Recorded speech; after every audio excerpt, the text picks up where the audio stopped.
समय यात्रा एक अत्यंत रहस्यमयी कल्पना, समय यात्रा विज्ञान और फिक्शन के संगम पर आधारित एक विचित्र और रोमांचक कल्पना है जो हमारे विचारों में संघटित हो चुकी है। यह विषय विभिन्न ताकतों जैसे कि विज्ञान, दर्शन और धार्मिक मान्यताओं को प्रभावित करता है और बहुत सारी कहानियों, फिल्मों और टेलीविजन कार्यक्रमों का शीर्षक रहा है। समय यात्रा का एक प्रसिद्ध कल्पना यह है कि कोई व्यक्ति या वस्तु किसी अन्य कल में या भविष्य में यात्रा कर सकती है।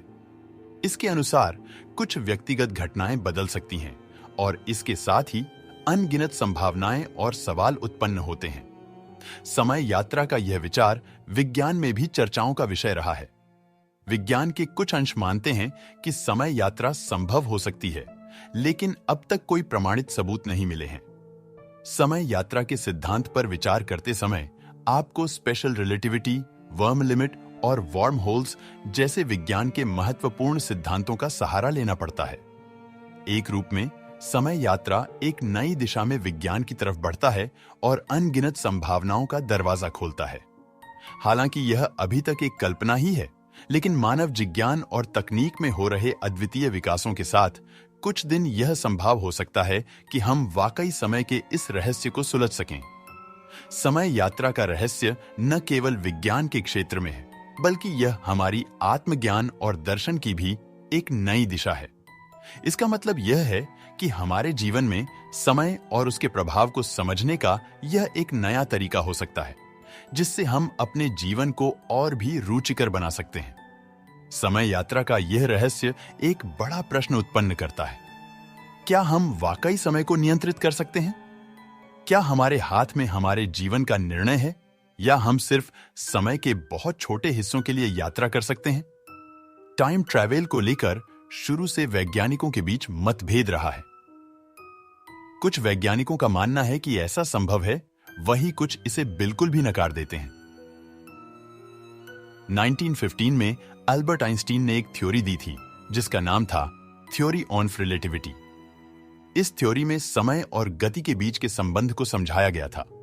इस थ्योरी में ऐसा बताया गया था कि हर परिस्थिति में समय एक गति से नहीं चलता। समय पूरी तरह से गति यानी स्पीड पर आश्रित है। इसे ऐसे समझिए जैसे अगर आपकी गति ज्यादा है तो आप एक तय दूरी को कम समय में पूरी कर सकते हैं, वहीं धीमी गति होने पर उतनी ही दूरी को तय करने के लिए आपको ज्यादा समय लगेगा। इसी तरह अगर आप अपनी गति बहुत तेज कर लें तो आप समय से आगे निकल सकते हैं, जिसे हम भविष्य भी कह सकते हैं। यूनिवर्स में घट रही चीजों की एक निश्चित स्पीड लिमिट है। जैसे अगर हम लाइट की बात करें तो उसकी स्पीड लिमिट है 299,792,458 एम्परेस। मतलब लाइट की स्पीड इससे ज्यादा नहीं हो सकती। अब सोचिए, अगर हमने अपनी स्पीड को लाइट के स्पीड में बदल दिया तो क्या होगा? हो सकता है हम लाइट की स्पीड से ट्रैवल करने पर अभी के समय से आगे निकल जाएं। The time travel theory. Albert Einstein ने बताया कि समय और अंतरिक्ष एक दूसरे से जुड़े हुए हैं, जिसे स्पेस टाइम कहते हैं। समय एक फोर्थ डायमेंशन यानी चौथा आयाम है और समय की गति को धीमा या तेज किया जा सकता है। ब्रह्मांड में समय एक नदी की तरह चल रहा है। जिस तरह नदी में कहीं पर पानी की रफ्तार तेज होती है तो कहीं धीमी, उसी प्रकार ब्रह्मांड में समय अलग अलग जगहों पर अलग अलग गति से चल रहा है। आइंस्टीन के द्वारा थ्योरी ONF रिलेटिविटी सिद्धांत में दिए स्पेस टाइम की समीकरण से ही समय यात्रा संभव है।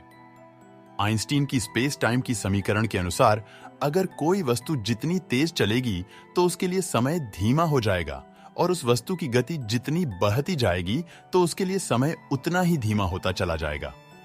यह टाइम ट्रेवल की कहानियां आपको सोचने में मजबूर कर देंगे कि क्या वाकई में समय यात्रा की जा सकती है। सर विक्टर गॉडर्ड की भविष्य की उड़ान सन 1935। यह घटना सन 1935 की है, जब विक्टर गोडार्ड अपने विमान से यात्रा के लिए निकले और स्कॉटलैंड से होते हुए अपनी शहर जा रहे थे। तब उन्होंने अलग रास्ते पर जाने का निर्णय लिया जो एडिनबर्ग के शहर से करीब था। मगर कुछ समय बाद उसके आसपास का मौसम अचानक बिगड़ गया और उनका हवाई जहाज अनियंत्रित हो गया। कुछ ही समय बाद जब मौसम साफ हुआ तो विक्टर गोडार्ड ने देखा कि वह एक अलग ही एयरपोर्ट पे आ गए जो देखने में बहुत आधुनिक दिख रहा था। यह सब देखकर वह घबरा गए क्योंकि उनका तो एयरपोर्ट बंद पड़ा था और यह पूरा कार्यरत था। विक्टर गोडार्ड ने वहां और भी कुछ देखा, जैसे कि उनका खराब हुआ रनवे बिल्कुल नया था। वहां 4 पीले रंग के आधुनिक विमान मौजूद थे और मॉडर्न ब्लू ड्रेस में एयरपोर्ट के कर्मचारी दिख रहे थे। यह सब देखकर वह घबरा गए और उन्होंने अपना विमान इस जगह पर नहीं उतरा बल्कि वापस मोड़ लिया और फिर वह उसके बारे में सोच ही रहे थे कि कुछ ही समय में उन्हें दोबारा तूफान का सामना करना पड़ा और एक बार फिर वह रास्ता भटक गए। मगर तूफान शांत होने के बाद वह किसी तरह अपने शहर पहुंचे। अपने शहर पहुंचने के बाद उन्होंने पूरी घटना बताई, पर उन पर किसी ने विश्वास नहीं किया। पर 4 साल बाद उस एयरपोर्ट का नया रनवे बनाया गया। इसके साथ एयरपोर्ट कर्मचारियों के यूनिफॉर्म का रंग नीला रखा था और तो और वहां पीले रंग के एडवांस प्लेन भी बनाए थे। इसका मतलब कि सर विक्टर गॉडर्ड टाइम ट्रेवल करके समय में 4 साल आगे गए और उन्होंने भविष्य की नई दुनिया देखी। रूडोल्फ फेंस की टाइम ट्रेवल घटना सन 1951। यह टाइम ट्रेवल की घटना जून 1951 की है, जब रात 11 से 11:30 के बीच न्यूयॉर्क टाइम स्क्वायर के सामने एक आदमी अचानक प्रकट होता है। उस व्यक्ति की उम्र 25 से 30 के बीच थी, जिसे देख आसपास के पूरे लोग आश्चर्यचकित हो जाते हैं, क्योंकि वह आदमी अचानक रोड के बीच प्रकट होता है और उसने 1800 सदी के कपड़े पहने थे और वह भी आसपास माहौल देखकर घबरा जाता है जैसे कि वह किसी दूसरी दुनिया में आया हो। घबराहट के बीच वह कुछ समझ पाए, तभी एक तेजी टैक्सी से उसकी मौत हो जाती है। फिर उसकी बॉडी को पोस्टमार्टम के लिए मुर्दाघर ले जाया गया। जब उसके सभी चीजों की तलाशी ली गई, तब उसके पास तांबे का एक टोकन था, घोड़े के तबेले का बिल, एक खत था जिस पर 1876 का स्टैंप लगा था, एक बिजनेस कार्ड था जिस पर रूडोल्फ फेंस नाम लिखा था और $70 के पुराने नोट मिले जो एकदम नए लग रहे थे। उस व्यक्ति के पास और भी कुछ चीजें मिली जो पुराने जमाने की थी, पर वह बिल्कुल नई लग रही थी। न्यूयॉर्क पुलिस इन चीजों को देखकर आश्चर्यचकित हुए, इसलिए उन्होंने इन सभी बातों को लेकर जांच पड़ताल की और जांच पड़ताल के बाद उन्हें उस व्यक्ति की पत्नी मिली जो बहुत बूढ़ी हो चुकी थी। वह बताती है कि रूडोल्फ फेंस सीनियर। ये रूडोल्फ फेंस जूनियर के पिता है जो 29 साल की उम्र में 1876 में अचानक गायब हो गए थे। वह बताती है कि जब रूडोल्फ फेंस एक दिन शाम को वो सड़क पर घूमने गए, उसके बाद वह घर कभी वापस नहीं आए और ना ही उनको तब से किसी ने देखा और इसकी पुलिस में शिकायत भी दर्ज की थी। ये कहानी देखकर हमें इतना तो पता चलता है कि हम टाइम ट्रेवल कर सकते हैं।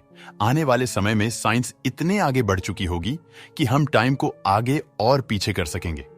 फिलहाल टाइम ट्रेवल अभी एक रहस्य है।